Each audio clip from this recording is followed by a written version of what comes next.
Marketeers, saya Dimas Surojo, Head Financial Services Industry, Makplas Inc. Dalam 10 Minutes Industry Update kali ini, saya akan menyampaikan 5 update dari industri keuangan yang terjadi di minggu lalu. Update pertama dari OJK. OJK mempertimbangkan perpanjangan kebijakan relaksasi kredit yang berakhir pada Maret 2022. Hal ini terjadi karena adanya dampak pembatasan mobilitas masyarakat akibat meningkatnya angka yang terpapar COVID-19, yang dapat menyebabkan upaya pemulihan ekonomi yang dijalankan pemerintah terhambat. OJK akan mengeluarkan keputusan resmi paling lambat akhir Agustus 2021. Saat ini, rencana perpanjangan kembali POJK nomor 48/2020 masih dalam pengkajian di internal OJK. Hal ini disampaikan oleh Ketua Dewan Komisioner OJK, Wimbo Santoso. Hingga Maret 2021, nilai restrukturisasi kredit perbankan mencapai kurang lebih 1.000 triliun untuk 7,97 juta debitur. Sebanyak 392 triliun rupiah dari jumlah ini diajukan oleh 6,17 juta debitur dari pelaku usaha mikro, kecil, dan menengah yang menjadi pihak paling terdampak pandemi. Seharusnya jika pandemi turun, ekonomi akan langsung bergerak, sebab tidak ada kerusakan alat produksi dan distribusi. Namun yang terjadi adalah PPKM darurat sehingga pemulihan ekonomi tergantung seberapa cepat Indonesia dapat mengatasi pandemi. Update kedua mengenai optimalisasi pendapatan non-bunga di perbankan. Pertumbuhan pendapatan non-bunga perbankan selama semester 1 2021 sangat menjanjikan, terutama ditopang oleh pendapatan berbasis fee dan komisi atau fee-based income. Dan pertumbuhan ini diharapkan masih akan terjaga sampai akhir tahun. Bank BRI membukukan pendapatan non-bunga 16,3 triliun rupiah atau tumbuh 18,9% year on year. Fee-based income BRI tumbuh 8,8% menjadi 8,16 triliun rupiah. Pendapatan dari recovery kredit naik 36,4% menjadi 4,2 triliun rupiah dan keuntungan dari forex meningkat 37% menjadi 850 miliar rupiah. Bank Mandiri membukukan pendapatan non-bunga secara konsolidasi sebesar 15,94 triliun rupiah atau tumbuh 17,3% year on year.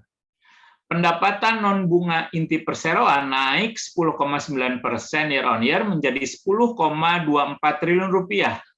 Pemulihan kredit meningkat 34,2% year on year menjadi 2,04 triliun rupiah dan pendapatan non bunga dari anak usaha tumbuh 27% year on year menjadi 3,56 triliun rupiah. Bank CIMB Niaga mencatatkan pertumbuhan pendapatan non bunga 18,4% menjadi 2,48 triliun rupiah. Terdiri dari fee-based income yang tumbuh 14,1% menjadi 1,07 triliun rupiah, fee transaksi forex dan derivatif naik 1,5% jadi 630 miliar rupiah, recovery kredit meningkat 80,3% menjadi 288 miliar rupiah. BCA mencatatkan total pendapatan non bunga tumbuh 6,1% menjadi 5,25 triliun rupiah, di mana fee-based income tumbuh 7% menjadi 3,67 triliun rupiah. Update ketiga mengenai kejahatan cyber pada transaksi perbankan. Sejalan dengan berkembangnya layanan digital banking, maka timbul potensi kejahatan cyber yang mengintai nasabah. Data Bank Indonesia menunjukkan nilai transaksi digital banking meningkat 39,39% year on year menjadi 17.901 triliun rupiah sepanjang paruh pertama 2021. proyeksi transaksi digital banking bisa melesat 30,1% year on year mencapai 35.600 triliun rupiah sepanjang tahun ini. Oleh sebab itu, pengguna atau nasabah perlu lebih mengenal bentuk-bentuk kejahatan cyber. Bentuk kejahatan cyber yang menyasar transaksi mobile banking terutama berusaha untuk mencari data pribadi calon korban. Tingkat keamanan di sektor perbankan merupakan yang paling tinggi di Indonesia karena regulator meminta berbagai syarat bagi perbankan bila ingin menjalankan layanan keuangan dan digitalisasi. Lalu, social engineering yang seolah-olah korban merasa dihipnotis, yaitu cara kerjanya pelaku berupaya mengalihkan perhatian korban dengan berbagai cara biasanya dilakukan pada telepon atau pesan singkat. Berikutnya, fenomena kebocoran pada data pribadi dari berbagai instansi maupun perusahaan. Semua upaya ini bertujuan menguasai akun mobile banking nasabah. Secara umum, pelaku mencari celah dari kelemahan nasabah, yaitu tidak teliti, gegap teknologi, dan pengalihan akun. Oleh sebab itu, yang paling penting bagi nasabah untuk tidak mudah menyerahkan data pribadi dan mengamankan akun mobile banking dengan verifikasi 2 langkah. Update keempat mengenai pertumbuhan aset industri asuransi. Berdasarkan data OJK Juni 2021, total aset industri asuransi tercatat mencapai 768,49 triliun rupiah atau tumbuh 11% year on year dari sebelumnya sebesar 692,36 triliun rupiah. Perolehan tersebut mencapai jumlah terbesar pada semester 1 2021 setelah sempat menurun pada 2020 akibat pandemi COVID-19. Selain pertumbuhan secara tahunan, perolehan aset pada semester 1 2021 berhasil melampaui catatan aset industri asuransi sebelum pandemi COVID-19. Pada Desember 2019, total aset industri tercatat sebesar 735,8 triliun rupiah. Lalu terjadi penurunan menjadi 691,7 triliun rupiah pada Maret 2020 dan berlanjut hingga kuartal 2 2020 sebagai dampak pandemi COVID-19. Nilai aset pada akhir Desember 2019 merupakan catatan tertinggi industri asuransi, tapi harus terkoreksi akibat adanya pandemi. Secara akumulasi, aset industri asuransi pada Desember 2020 senilai 737,9 triliun rupiah berhasil melewati catatan 2019. Namun, jika dilihat per sektornya, perolehan aset tertinggi terjadi pada 2021, yakni berhasil melewati catatan tertinggi pada sebelum pandemi COVID-19.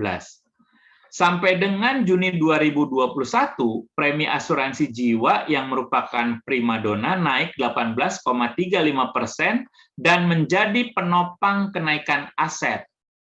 Sementara pertumbuhan premi asuransi umum masih relatif tipis. Hal tersebut dipengaruhi oleh kontrak penutupan asuransi kerugian yang rata-rata 1 tahun, sehingga pendapatan premi cenderung naik signifikan pada penghujung tahun. Update terakhir mengenai strategi bertahan industri pembiayaan. Dalam menghadapi dampak pandemi yang berkepanjangan, industri pembiayaan mengambil beberapa langkah strategis, antara lain dengan melakukan efisiensi, yaitu menekan rasio biaya operasional terhadap pendapatan operasional atau BOPO. Berdasarkan data OJK, BOPO industri pembiayaan berhasil dijaga pada level 82,18% pada Juni 2021. Turun dari realisasi Mei 2021 yakni 83,81%. Dan menjadi BOPO terendah sepanjang tahun ini. Penurunan itu berkat pemangkasan beban operasional. Hingga Juni 2021, OJK juga mencatat beban operasional susut 24,97% year on year menjadi 36,86 triliun rupiah. Penurunan terbesar dari beban operasional adalah penyisihan bunga, tenaga kerja, pemasaran, dan administrasi. Selain itu, perusahaan tetap mendukung peraturan pemerintah terkait restrukturisasi kredit. Hal lain yang dilakukan industri pembiayaan adalah memanfaatkan mobile teknologi untuk otomatisasi proses dan akan meningkatkan strategi pemasaran secara digital. Demikian 10 Minutes Industry Update untuk industri keuangan. Saya Dimas Surojo, Head Financial Services Industry Marketplace Inc., mengucapkan terima kasih. Tetap lakukan 3M, mencuci tangan menggunakan sabun, memakai masker, dan menjaga jarak. Jangan lupa subscribe channel Marketeers TV, like, dan komen. Sampai jumpa di 10 Minutes Industry Update untuk industri keuangan berikutnya.